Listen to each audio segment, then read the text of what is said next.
तो चलिए आज हम लोग देखें हिंदी भाषा के विविध रूप।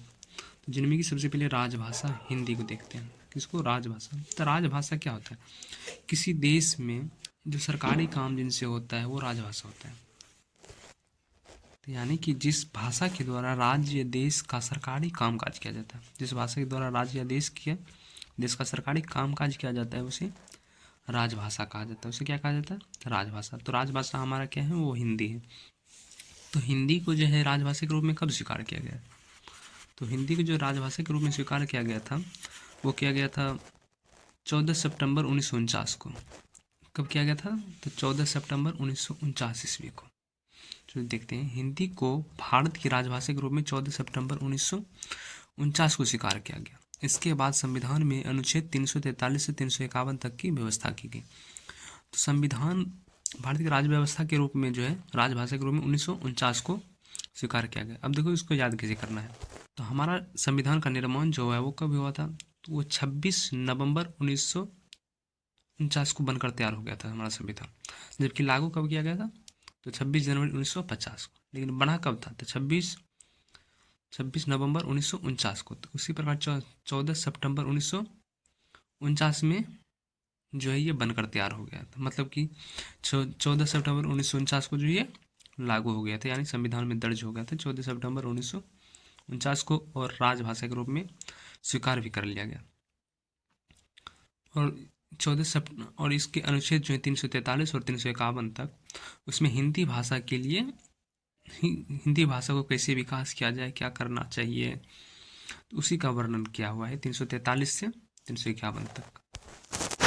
14 सितंबर का दिन जो है प्रतिवर्ष हिंदी दिवस मनाया जाता है। तो हमने हिंदी को राजभाषा के रूप में कब स्वीकार किया?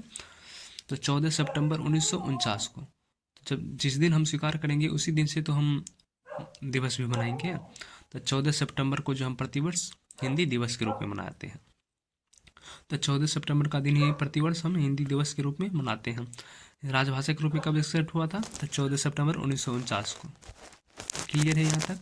अब देखो आगे है कि आगे जो है हम हिंदी को फिर 10 जनवरी 2006 को लगभग वो भारत सरकार ने इसे वैश्विक स्तर पर यानी कि विश्व हिंदी दिवस मनाने की घोषणा कर दी।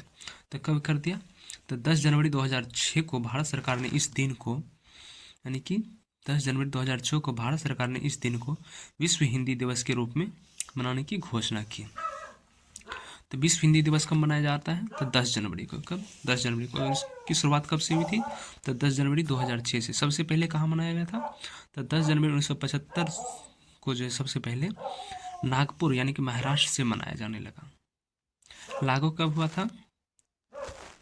विश्व हिंदी दिवस जो है वो भारत सरकार ने अपनाया 10 जनवरी 2006 को। बल्कि ये स्टार्ट कब से था? तो 10 जनवरी 1975 से ही स्टार्ट था। तो 10 जनवरी 2006 को भारत सरकार ने इस दिन को विश्व हिंदी दिवस के रूप में मनाने की घोषणा की। तो विश्व हिंदी दिवस जो है 10 जनवरी को मनाया जाता है। विश्व हिंदी दिवस कब मनाया जाता है? 10 जनवरी को मनाया जाता है। भारत में पहली बार 10 जनवरी 1975 से, कब से? 10 जनवरी 1975 से नागपुर यानी कि महाराष्ट्र से मनाया जाने लगा। तो विश्व हिंदी दिवस कब मनाया जाता है? 14 सितंबर विश्व हिंदी दिवस तो 10 जनवरी से मनाया जाता है, लेकिन राजभाषा हिंदी दिवस कब मनाया जाता है या हिंदी दिवस कब मनाया जाता है? तो 14 सितंबर 1949 से मनाया जाता है, जो कि 14 सितंबर को मनाया जाता है। ठीक है। अब जो है हिंदी को बढ़ावा कैसे दिया जाना चाहिए? क्योंकि भारत जो हमारा वो बहुभाषिक देश है, बहुभाषिक प्रदेश है, तो इनमें हमें हिंदी के बढ़ावा के लिए जो है राष्ट्रपति कुछ जो है नियम कानून बनाते हैं। तो देखो, तो 1955 में जो राष्ट्रपति ने आदेश जारी किया, क्या किया कि पत्र व्यवहार तथा प्रशासनिक कार्य में हिंदी का प्रयोग को अंग्रेजी के साथ बढ़ावा दिया जाए। क्योंकि उस समय जो है अंग्रेजी ज़्यादा चल रही थी। तो क्या बोला राष्ट्रपति ने कि हिंदी को भी जो है अंग्रेजी के समांतर बढ़ावा दिया जाए, किंतु अंग्रेजी पाठ्य मान्य होगा। तो हिंदी में भी लिखा रहे, अंग्रेजी में भी लिखा जाए, लेकिन अगर हिंदी में गलत है तो उसका मान्य अगर होगा तो अंग्रेजी वाला ही मान्य होगा। जैसे अभी एग्जाम में भी चल रहा है, हिंदी का अगर कुछ अक्षर गलत है तो इंग्लिश में अगर जो लिखा है तो वही होता है, वही सर्वमान्य होता है। तो वही बोल रहा है। देखो 1955 में राष्ट्रपति ने बाला साहब गंगाधर खेर यानी कि बीजी खेर, बहुत इंपॉर्टेंट है जो कि बीपीएससी के क्वेश्चन में आया था। तो 1955 राष्ट्रपति ने बाला साहब गंगाधर खेर यानी कि बीजी खेर की अध्यक्षता में राजभाषा के लिए एक आयोग की स्थापना की थी। तो राजभाषा की जो आयोग की स्थापना हुई थी तो उसके अध्यक्ष कौन थे? तो बीजी खेर थे। कब बना था? तो 1955 में। कब? 1955 में राष्ट्रपति ने बीजी खेर की अध्यक्षता में राजभाषा के लिए एक आयोग की स्थापना की थी। अब इस आयोग ने बीजी खेर वाला आयोग जो है क्या सुझाव दिए उसको देखते हैं। तो बीजी खेर की कमेटी वाले जो है आयोग, उसने क्या क्या सुझाव दिए? तो पहला सुझाव ये दिया कि 14 वर्ष की आयु तक का हर विद्यार्थी को जो है वो हिंदी का ज्ञान देना चाहिए या होना चाहिए। तो 14 वर्ष की आयु तक जो है हर विद्यार्थी को हिंदी का ज्ञान जो है वो अनिवार्य रूप से देना चाहिए। और प्रतियोगिता परीक्षा में हिंदी का अनिवार्य प्रश्न हो, कोई प्रतियोगिता परीक्षा हो तो उनमें हिंदी का प्रश्न पत्र अनिवार्य होना चाहिए, तब तो हिंदी का बढ़ावा होगा, तब तो विद्यार्थी हिंदी पढ़ेंगे। और देवनागरी लिपि को जो है अखिल भारतीय लिपि के रूप में स्वीकार करना चाहिए। और उच्च न्यायालय में जो है क्षेत्रीय भाषा का प्रयोग हो, उच्च न्यायालय में जो है क्षेत्रीय भाषा का प्रयोग होना चाहिए। अब जो है संसदीय राज्यसभा समिति, तो इन सुझावों को परीक्षण जो बीजी खेर दिए थे, इन सुझावों को परीक्षण करने का दायित्व संसद की राज्यसभा समिति को सौंपा गया। तो इन समिति ने 1959 में निम्न सुझाव दिए। तब संसद की समिति क्या क्या सुझाव दिए 1959 में, तो उसको देखते हैं। तो संसद की कमेटी जो 1959 में है और बीजी खेर की कब बनी थी? तो 1955 में। सबसे पहले राजभाषा का जो बनाया गया था कमेटी का अध्यक्ष किसे बनाया गया था? बीजी खेर ने। कब बनाया था? 1955 में। तो इसने ये निम्न सुझाव दिए थे। उसके बाद इसको भेजा गया राज्यसभा में, इन सुझाव को लेकर राज्यसभा में भेजा गया। तो राज्यसभा जो है वो क्या क्या किया? तो 1959 में निम्न सुझाव दिया। तो क्या दिए कि जब तक कर्मचारी हिंदी ना सीख ले तब तक अंग्रेजी में ही काम करता है। तो ऐसा किया जाए कि कर्मचारी को हिंदी भी सिखाया जाए साइड से, और अंग्रेजी है तो अंग्रेजी में काम करे। ये नहीं कि अब हिंदी सीखने में लग गया तो काम धाम छोड़ दे, तो नहीं। तो जब तक हिंदी ना सीख ले तब तक अंग्रेजी में ही काम करे। और 45 वर्ष की ऊपर की उम्र वाले कर्मचारी को हिंदी प्रशिक्षण की छूट देनी चाहिए। अब जिनका उम्र 45 वर्ष हो गया है तो उनको हम हिंदी सिखा के क्या करेंगे? अब जो जैसे अंग्रेजी में कर रहे थे अंग्रेजी में ही करने दिया जाए, क्योंकि अब उनको सिखाने के लिए 1-2 साल बर्बाद करें, 5 साल में वो रिटायर ही हो जाएगा, तो उसे सिखाकर कुछ फ़ायदा ही नहीं है। तो 45 साल के ऊपर की उम्र वाले जो भी कर्मचारी हैं उसे हिंदी से छूट दे देनी चाहिए कि आप जिस भी भाषा में कर रहे हैं आप उसी भाषा में करिए। उसके बाद हाईकोर्ट के आदेश अंग्रेजी में ही हो। ये संसदीय की कमेटी कह रहे हैं कि हाईकोर्ट के जो आदेश होना चाहिए वो अंग्रेजी में ही हो। उसके बाद केंद्रीय सेवाओं में परीक्षा का माध्यम अंग्रेजी हो। केंद्र सेंट्रल में जो परीक्षा होती है सेंट्रल लेवल पे, उसकी परीक्षा का माध्यम जो अंग्रेजी हो। क्यों कह रहे हैं ये लोग अंग्रेजी में? क्योंकि ये सब बड़े लोग हैं और इनके बेटे वोटे जो हैं सब अंग्रेजी में पढ़े हैं, तो अंग्रेजी क्यों ही बढ़ावा देंगे ना ये लोग। उसके बाद बोले कि 1965 के बाद हिंदी प्रधान भाषा हो जाए। ये बोले कि 1965 के बाद हिंदी प्रधान भाषा हो जाए। ठीक है, तो यहाँ तक क्या। अब जो है ये इस दोनों को बीजी खैर की जो ये थी निम्न बातें और ये संसद की जो बातें थी, अब इस पे जो है राष्ट्रपति आदेश देंगे इसमें से कुछ शोध करके संशोधन करके। तो उपयुक्त दोनों सिफारों पर राष्ट्रपति का आदेश आता है। क्या आता है? तो इसमें राष्ट्रपति क्या आदेश देते हैं कि 45 वर्ष से जिसकी भी उम्र कम है, 45 वर्ष से जिनकी भी उम्र कम रहे उन्हें हिंदी सीखना अनिवार्य है। तो क्या कहा? ये कहा कि 45 वर्ष से उम्र जिनकी भी कम हो उन्हें हिंदी सीखना अनिवार्य है। उनके बाद अखिल भारतीय सेवाओं में जो परीक्षा होगी इन सेंट्रल लेवल पे, उसका जो है वो अंग्रेजी हो, बाद में हिंदी वो क्षेत्रीय। देखो ये दोनों राज्यसभा जो सुझाया था वही दोनों बात बोल रहा है। राज्यसभा बोला था ना कि 45 वर्ष से ऊपर वाले कर्मचारी को हिंदी प्रशिक्षण नहीं देना चाहिए। उनके बाद जो है केंद्रीय सेवाओं में जो है परीक्षा का माध्यम अंग्रेजी हो, किंतु बाद में हिंदी। तो वही ये बोल रहा है कि आप राज्यसभा जो बोलेगा राष्ट्रपति वो तो वही मानेंगे ना। तो 45 वर्ष की उम्र जो है से कम उम्र वाले को हिंदी अनिवार्य रूप से सीखना है। अखिल भारतीय सेवाओं में परीक्षा का माध्यम अंग्रेजी, किंतु बाद में हिंदी वो क्षेत्रीय हो। हिंदी में जो है वैज्ञानिक तकनीकी विकास के लिए, हिंदी में वैज्ञानिक तकनीकी विकास के लिए आयोग निर्माण किया जाए। उसके बाद विधायी आयोग की स्थापना की जाए। शिक्षा मंत्रालय जो है वो हिंदी का प्रचार प्रसार करें। शिक्षा मंत्रालय, राष्ट्रपति आदेश दे रहे हैं कि शिक्षा मंत्रालय जो वो हिंदी का प्रचार प्रसार करे। इसमें आपको जो है सरकारी या निजी संस्थान की मदद लेनी पड़ी तो लीजिए, सरकारी और निजी संस्थान की मदद से हिंदी का प्रचार प्रसार कीजिए। उसके बाद गृह मंत्रालय जो है योजना तैयार करे कि हिंदी को कैसे बढ़ावा देना है, हिंदी को कैसे बढ़ावा देना है पूरे देश में। तो उसका जिम्मा कौन संभालता है? गृह मंत्रालय, जिसके लिए योजना तैयार करेंगे गृह मंत्रालय, और शिक्षा मंत्रालय उसका प्रचार प्रसार करेंगे।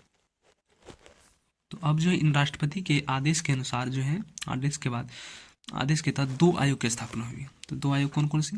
एक तो वैज्ञानिक तथा तकनीकी शब्दावली आयोग, वैज्ञानिक तथा तकनीकी शब्दावली आयोग, और दूसरा विधायी आयोग। कौन सी? विधायी आयोग, जिनमें कि प्रशासनिक तथा साहित्य का अनुवाद होने लगा, प्रशासनिक तथा साहित्य का अनुवाद होने लगा। दूसरा, कर्मचारियों के प्रशिक्षण की व्यवस्था शुरू हो गई, कर्मचारियों के प्रशिक्षण की व्यवस्था भी शुरू हो गई। तो अब देखेंगे राजभाषा अधिनियम 1963। तो संविधान के उपबंधों के अनुसार 1965 ईस्वी में जो है हिंदी एकमात्र राजभाषा बनना था। संविधान में उपबंध किया गया था कि 1965 में जो है हिंदी हमारा एकदम पूरे व्यापक रूप से राजभाषा हो जाएगा, यानी कि राष्ट्रभाषा मान लिया जाए। लेकिन बाद में जो है इस पर आंदोलन हो गया, वो हिंदी भाषी जो हैं, जो दक्षिण भारत के लोग हैं, उसने इस पर आंदोलन कर दिया कि नहीं, सबसे पुरानी भाषा तो हमारी है, तो फिर मेरी भाषा क्यों नहीं इसमें राजभाषा होगी। तो हिंदी देशों ने जो है व्यापक रूप से आंदोलन छेड़ दिया। तो जिस पर जो है पंडित नेहरू ने इसे आश्वासन दिया कि जब भी हम राजभाषा को लागू करेंगे तो गैर हिंदी प्रदेश के जो जितने भी नेता होंगे उनकी बिना सहमति से हम लागू नहीं करेंगे। जब भी लागू करना होगा तो जब तक कि गैर और हिंदी वासी जो हैं सहमति नहीं देंगे तब तक हम लागू नहीं करेंगे। अब जो है हम इसे यहीं छोड़ देते हैं। तो वही कहा गया है कि संविधान के उपबंधों के अनुसार 1965 ईस्वी में हिंदी एकमात्र राजभाषा बनना था, पर इससे ठीक पहले और हिंदी क्षेत्रों में आंदोलन प्रारंभ हो गए। ऐसी स्थिति में पंडित नेहरू ने और हिंदी भाषी क्षेत्रों को आश्वासन दिया कि हिंदी को एकमात्र राजभाषा के रूप में स्वीकार करने से पहले और हिंदी क्षेत्रों से सहमति प्राप्त की जाएगी, तभी लागू किया जाएगा। तब जब तक सहमति नहीं देगा तो राजभाषा हमारा कोई हो नहीं पाएगा। तो इस आश्वासन की पूर्ति के लिए एक अधिनियम भी बनाया गया। तो कैसे वो लोग मान लेते कि नेता बोला है और लागू ना करे, तो प्रावधान करवाया संविधान में। तो इस आश्वासन की पूर्ति के लिए एक अधिनियम बनवाया गया जिनके प्रावधान निम्न है। तो क्या क्या प्रावधान है देखते हैं। तो ये प्रावधान जो है निम्न है। तो 26 जनवरी 1965 के बाद हिंदी और अंग्रेजी का प्रयोग जारी रहेगा। यहाँ तो अंग्रेजी समाप्त करने की बात था, लेकिन अब बोला कि नहीं, 26 जनवरी 1965 के बाद अब बोला कि हिंदी और अंग्रेजी दोनों का प्रयोग जारी रहेगा। संकल्पों, सूचनाओं, विज्ञापनों हिंदी और अंग्रेजी दोनों में होगा। संकल्पना, सूचना, विज्ञापन हिंदी व अंग्रेजी दोनों में होगा। तो बोला संकल्पना, सूचना, विज्ञापन आदि सब जो है वो हिंदी और अंग्रेजी दोनों में होगा।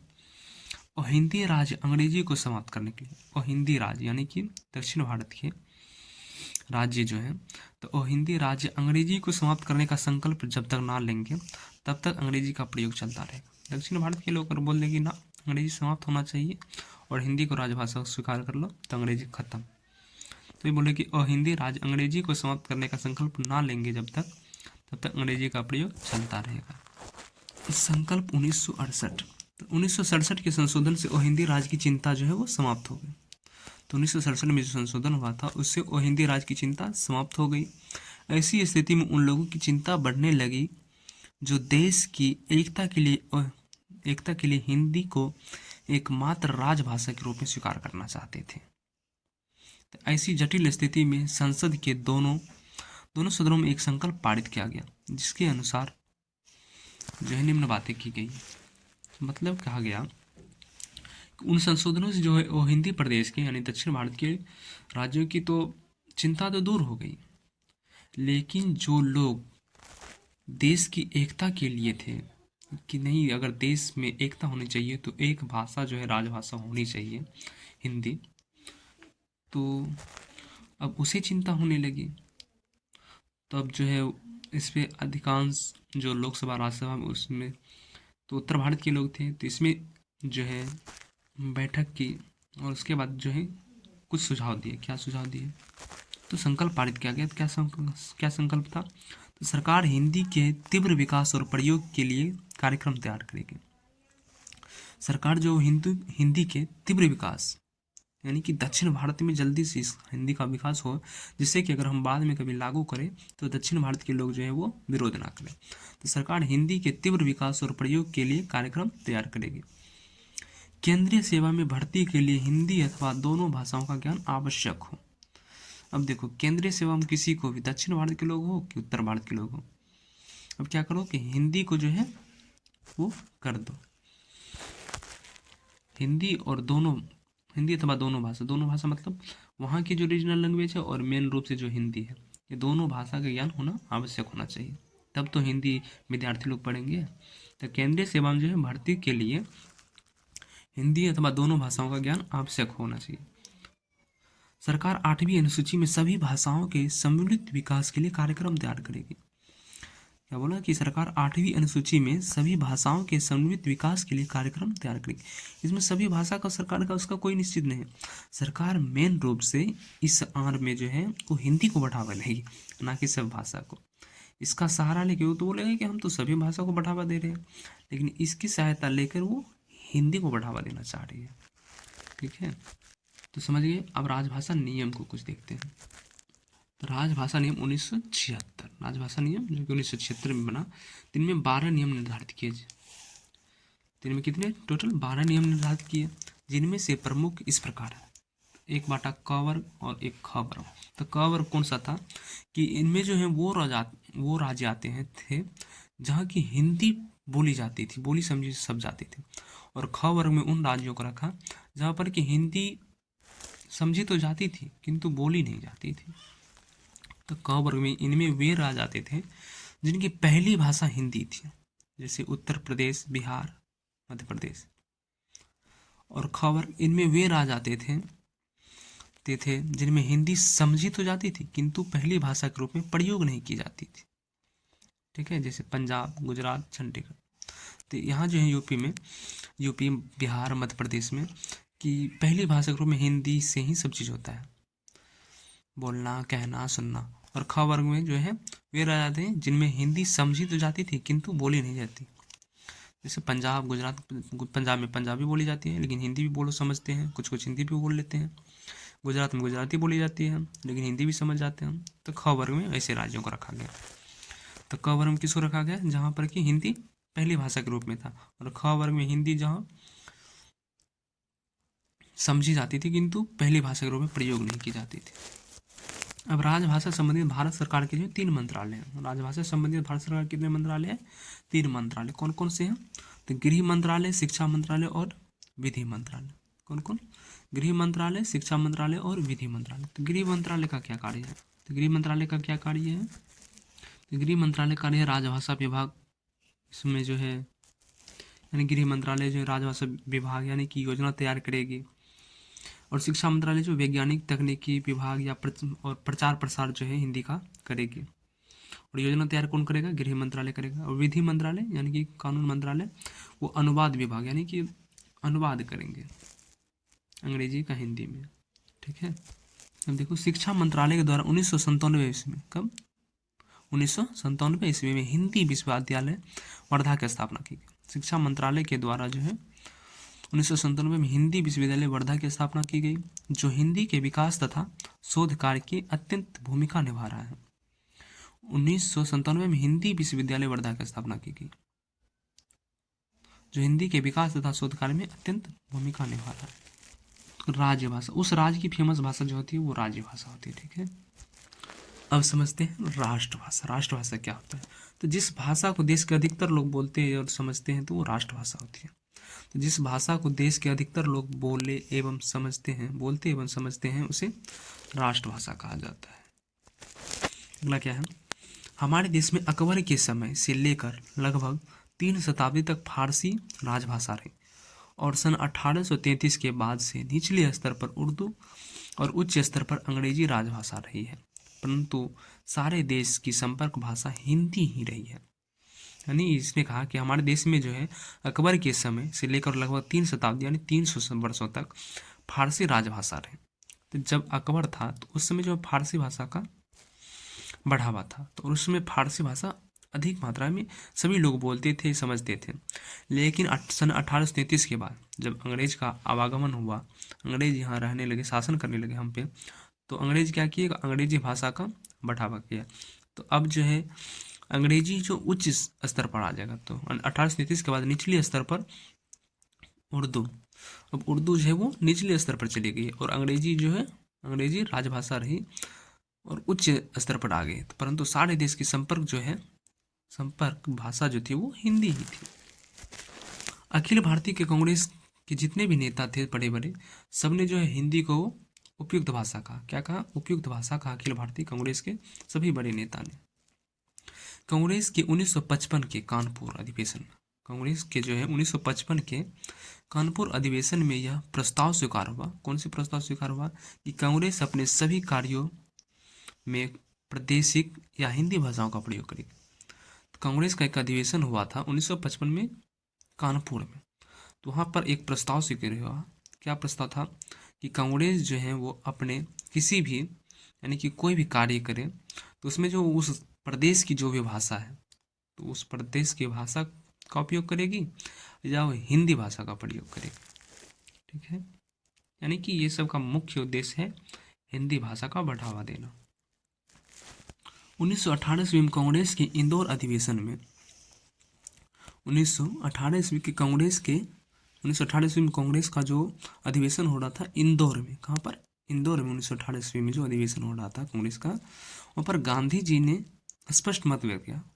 तो इंदौर में जो 1918 ईस्वी में एक अधिवेशन हो रहा था कांग्रेस का, वहाँ पे गांधी जी ने कहा था, क्या कहा था? कि हिंदी ही हिंदुस्तान की राष्ट्रभाषा हो सकती है और होनी भी चाहिए, क्योंकि उस समय जो है हिंदी ही एक ऐसी भाषा थी जो कि पूरे भारत के लोगों द्वारा एक जनसंपर्क की भाषा थी। ठीक है, तो महात्मा गांधी ने इंदौर के अधिवेशन में कहा था 1918 में कि हिंदी ही हिंदुस्तान की राष्ट्रभाषा हो सकती है और होनी चाहिए।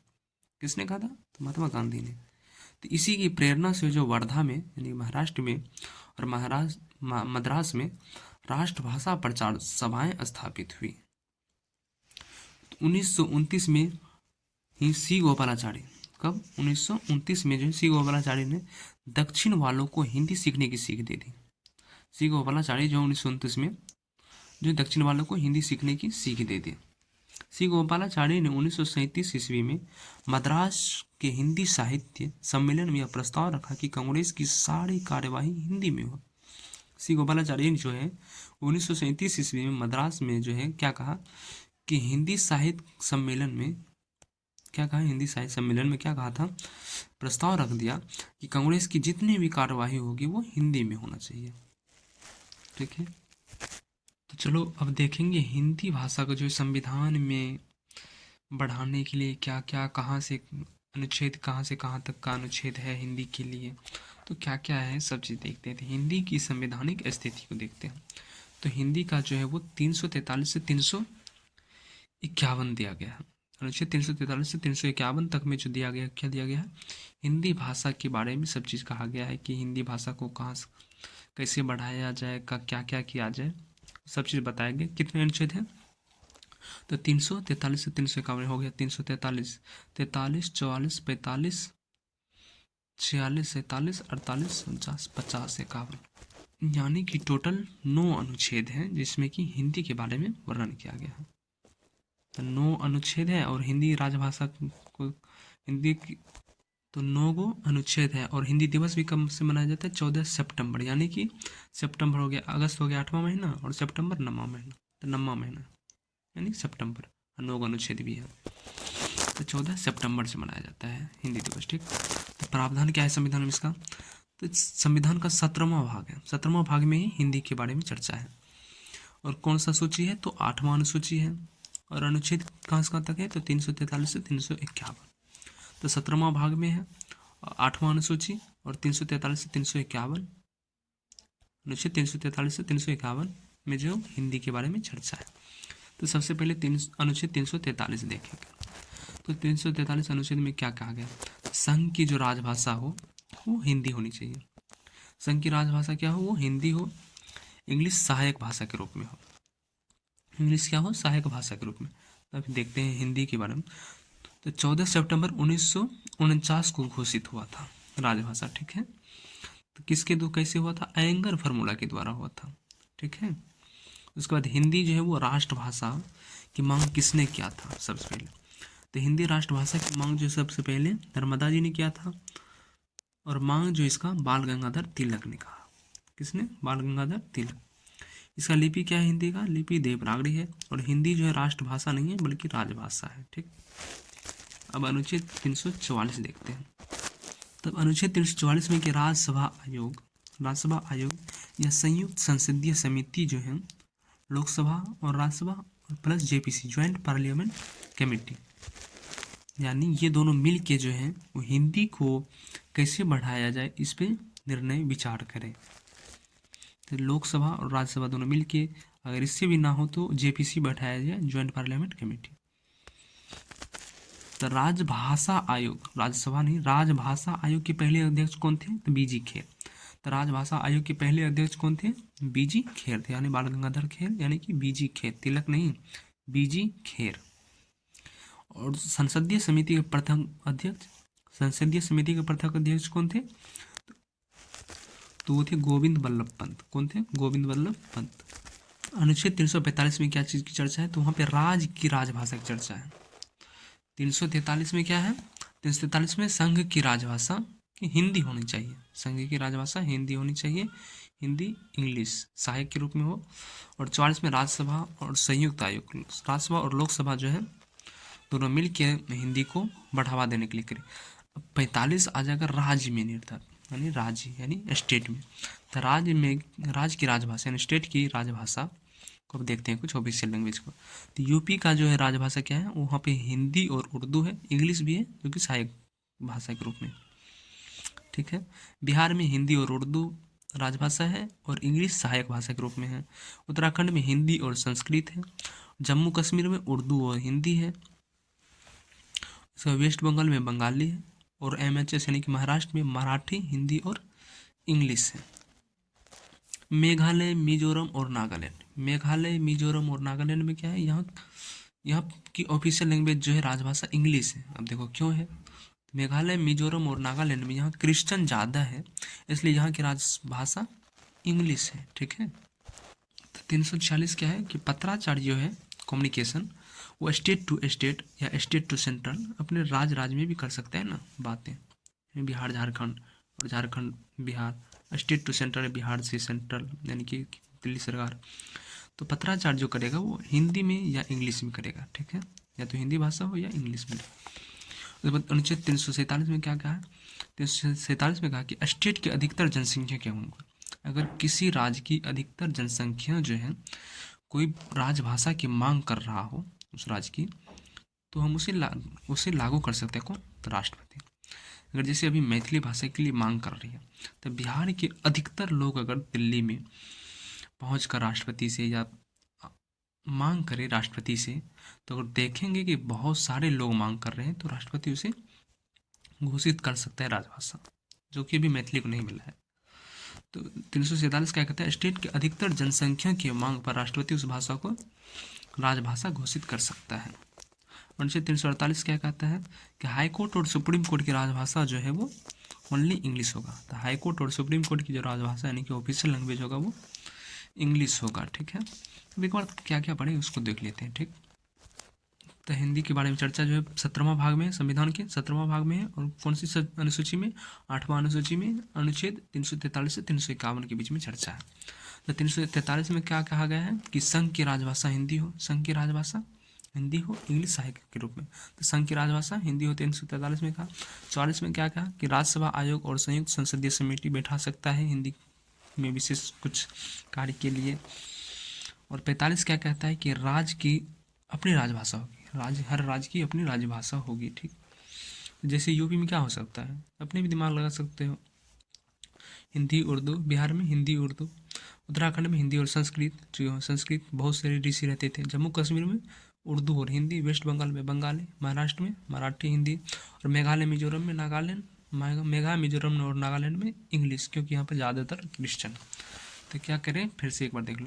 तो 343 क्या कहते हैं कि संघ की राजभाषा हिंदी हो, और 44 क्या कहते हैं कि राज्यसभा आयोग और संयुक्त संसदीय समिति बैठा सकता है हिंदी में विशेष प्रावधान के लिए। और 45 क्या कहते हैं कि राज्य की राजभाषा हो, राज्य की अपनी राजभाषा हो सकती है, ठीक। और 346 अनुच्छेद 346 क्या कहता है कि पत्राचार्य कम्युनिकेशन कर सकता है, जो कि स्टेट टू स्टेट हो या स्टेट टू सेंट्रल हो, इसका भाषा क्या होगा, या तो हिंदी होगा या इंग्लिश होगा। और 347 में कहते हैं कि स्टेट की अधिकतर जनसंख्या की मांग पर जो राष्ट्रपति उस राज्य में जो है अधिकतर जनसंख्या की मांग पर उस भाषा को राजभाषा घोषित कर सकता है। और 348 क्या कहता है कि हाई कोर्ट और सुप्रीम कोर्ट की जो राजभाषा होगी वो ओनली इंग्लिश होगी, ठीक। तो सबसे पहले 343 में जो है संघ की राजभाषा हिंदी होगी। उसके बाद जो है राज्यसभा आयोग संयुक्त संसदीय बैठ सकता है यानी 44 में। और 45 में क्या होगा, राज्य की अपनी भाषा होगी, राज्य की अपनी राजभाषा होगी। उसके बाद राज्य जो पत्राचार्य करेगा सेंटर से या राज्य से, तो उसकी भाषा क्या होगी, हिंदी या इंग्लिश होगी। तो राज्य जो है 46 में पत्राचार्य करेगा राज्य टू राज्य से या राज्य टू सेंटर से, तो उसकी भाषा क्या होगी, हिंदी या इंग्लिश होगी। उसके बाद 47 में क्या कहता है कि संख्या अगर जनसंख्या अधिक मांग करे तो राष्ट्रपति जो उस भाषा को राजभाषा घोषित कर सकता है। और 48 में कहा गया कि हाई कोर्ट और सुप्रीम कोर्ट की राजभाषा जो है वो ओनली इंग्लिश होगी, ठीक। 49 क्या है, 49 राजभाषा में परिवर्तन, तो इसके लिए आयोग जेपीसी बैठा सकता है राष्ट्रपति, तो राष्ट्रपति जेपीसी और आयोग, इसमें संसद जो है 2/3 होना चाहिए। तो जेपीसी यानी कि ज्वाइंट पार्लियामेंट कमेटी क्या, संयुक्त संसदीय समिति। और 350 क्या कहता है कि व्यवस्था या शिकायत जो है वो किसी भी भाषा में कर सकता है, व्यवस्था या शिकायत या कंप्लेंट्स जो है वो किसी भी भाषा में कर सकता है, ठीक। 350 और 350 का क क्या है, तो 350 का क क्या कहता है, इसमें दो है। 350 का क कहता है कि प्राथमिक शिक्षा जो मातृभाषा में हो या राजभाषा में, प्राथमिक शिक्षा मातृभाषा या राजभाषा में होनी चाहिए। और 350 का ख क्या कहता है कि भाषाई अल्पसंख्यक की विशेष प्रावधान हो, भाषा जो अल्पसंख्यक हैं तो उनकी भाषा के लिए जो है विशेष प्रावधान होनी चाहिए। और 351 क्या कहता है, अनुच्छेद 351 क्या कहता है कि हिंदी भाषा का विकास जो है वो सेंट्रल गवर्नमेंट जाने कैसे करना है, तो सेंट्रल गवर्नमेंट करेगा, हिंदी भाषा का विकास कौन करेगा, सेंट्रल गवर्नमेंट करेगा। तो एक बार देख लेते हैं, 343 से स्टार्ट होता है ना, तो 343 में क्या कहा गया है कि पहले तो संविधान के 17वां भाग में है, अनुसूचित 8वां में, और 343 से 351 तक हिंदी के बारे में चर्चा है। 343 में सबसे पहले क्या कहा गया कि संघ की राजभाषा हिंदी हो। 40 में क्या गया है, राज्यसभा और संयुक्त सभा जो है दोनों बैठ के बातें विमर्श करें। और 45 में कहा गया कि राज्य की अपनी राजभाषा होगी। 46 में कहा गया कि पत्राचार्य जो राज्य करेगा, राज्य टू राज्य या सेंटर टू राज्य, तो उनकी भाषा जो होगी वो हिंदी या इंग्लिश होगी। और 47 कहा गया कि राज्य के अधिकतर जनसंख्या की मांग पर जो है राष्ट्रपति राजभाषा घोषित कर सकता है। और जो है उसके बाद क्या कहता है कि हाई कोर्ट और सुप्रीम कोर्ट का जो ऑफिशियल लैंग्वेज होगा, राजभाषा होगा, वो सिर्फ इंग्लिश होगा। तो कौन सा था, 348 में कहा गया कि हाई कोर्ट और सुप्रीम कोर्ट की जो राजभाषा होगी वो सिर्फ इंग्लिश होगी। 49 में कहा गया कि राजभाषा में अगर परिवर्तन करना है तो राष्ट्रपति से पहले अनुमति लेना होगा, उसके बाद ज्वाइंट पार्लियामेंट बैठेगा, आयोग होगा, और संसद में जो है 2/3 बहुमत होना चाहिए। और 50 कहा गया कि व्यवस्था या शिकायत या कंप्लेंट्स अगर करना है, किसी भी व्यवस्था का जो है शिकायत, व्यवस्था या शिकायत या कंप्लेंट्स करना है, तो ये नहीं कि ऑफिशियल लैंग्वेज करना, किसी भी भाषा में आप कर सकते हैं। उनके बाद 350 का कहा गया कि प्राथमिक शिक्षा जो है वो मातृभाषा में होना चाहिए या राजभाषा में, प्राथमिक शिक्षा जो मातृभाषा या राजभाषा में होना चाहिए। ख क्या है, 350 का ख कि भाषाई अल्पसंख्यक की विशेष प्रावधान हो, भाषाई अल्पसंख्यक की विशेष प्रावधान हो। और 351 में बोला गया कि हिंदी भाषा का विकास जो सेंट्रल गवर्नमेंट देखेगी, ठीक। तो कुछ अनुच्छेद जो है वो और है, तो उसको देखते हैं क्या अनुच्छेद।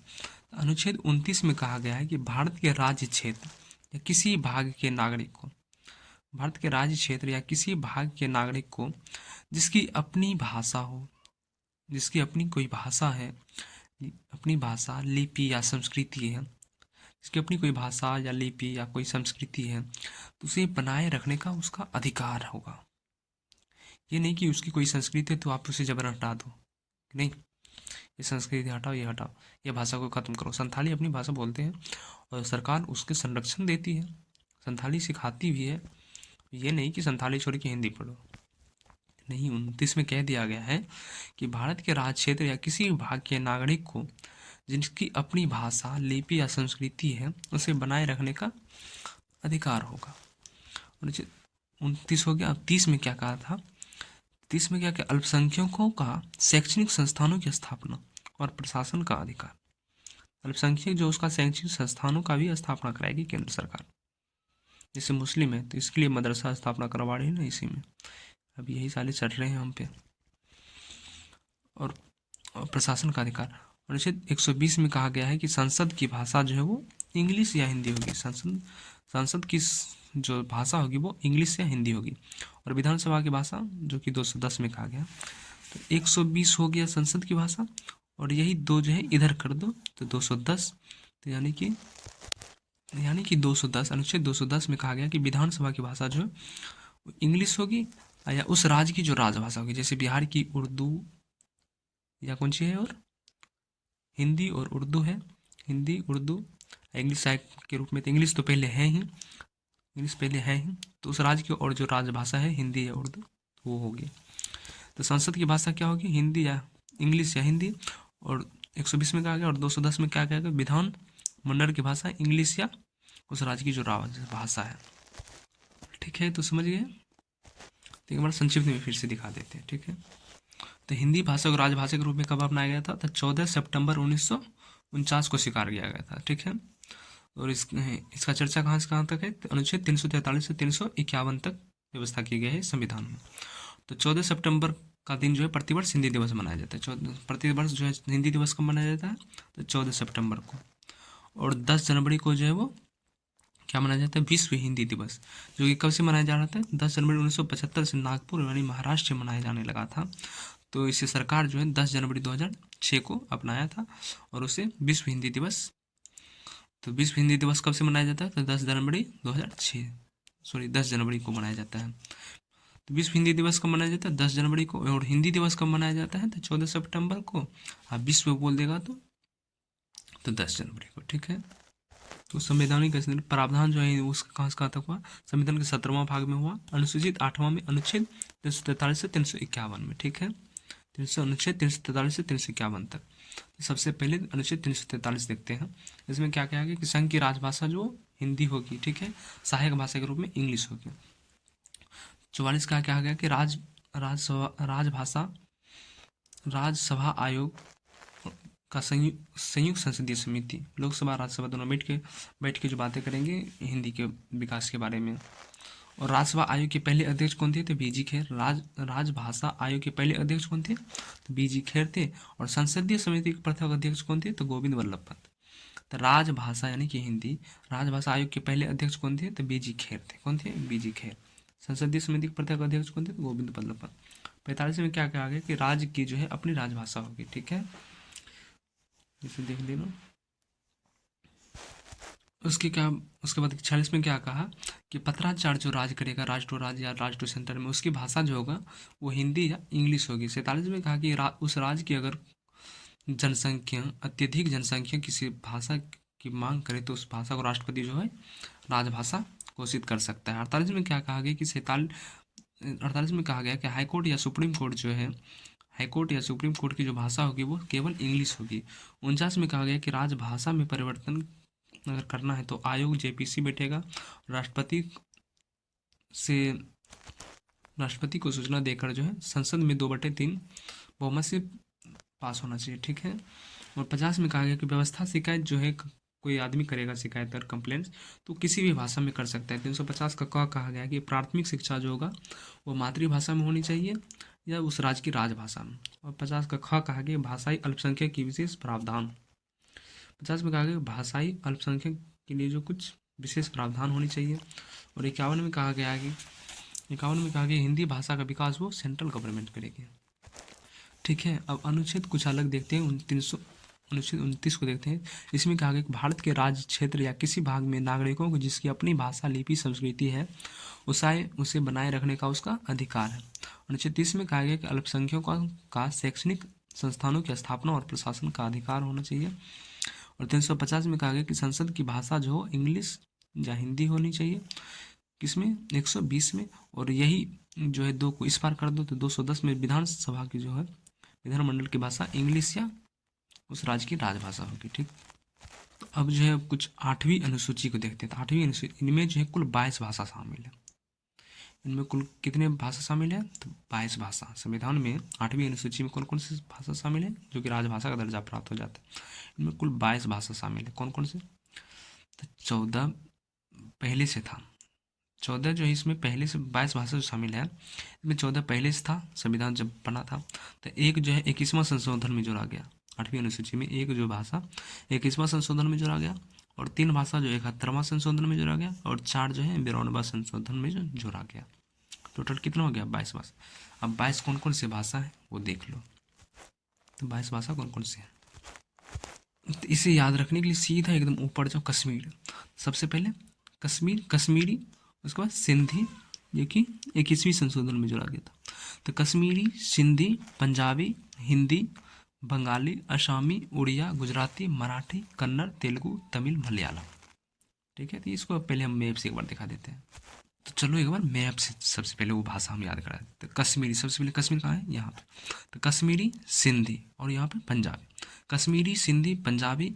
उसके बाद ये बेल्ट जो है उत्तर प्रदेश, बिहार, छत्तीसगढ़, मध्य प्रदेश थोड़ा सा, यानी ये बेल्ट जो है उत्तराखंड होते हुए ये हिंदी भाषी क्षेत्र है यहाँ से। ठीक है, ये क्या है? हिंदी भाषी क्षेत्र। तो कश्मीरी सिंधी पाकिस्तान तरफ। तो कश्मीरी सिंधी पंजाबी हिंदी। कश्मीरी सिंधी पंजाबी हिंदी। उसके बाद बंगाली असमी। तो कश्मीरी सिंधी पंजाबी हिंदी बंगाली असमी। तो असमी के बाद में चलाओ पे कन्नड़, सॉरी उड़िया, उड़ीसा से, फिर इधर गुजराती, उड़िया गुजराती। तो उड़िया हो गया यानी उड़ीसा की भाषा, और गुजराती की। तो उड़िया गुजराती और मराठी। उड़िया गुजराती मराठी। कन्नड़ यानी कर्नाटक भाषा। कन्नड़, तमिल यानी तेलंगाना का भाषा इधर। कन्नड़ तेलुगु तमिल यानी कि तमिलनाडु की भाषा। कन्नड़ तमिल तेलुगु, कन्नड़, उनके बाद तेलुगु यानी तेलंगाना इधर की भाषा। कन्नड़ तेलुगु तमिल तमिलनाडु की भाषा। कन्नड़ तेलुगु तमिल और मलयालम यानी कि केरल की भाषा। ठीक है, अब कौन कौन सी भाषा थी एक बार देखते हैं।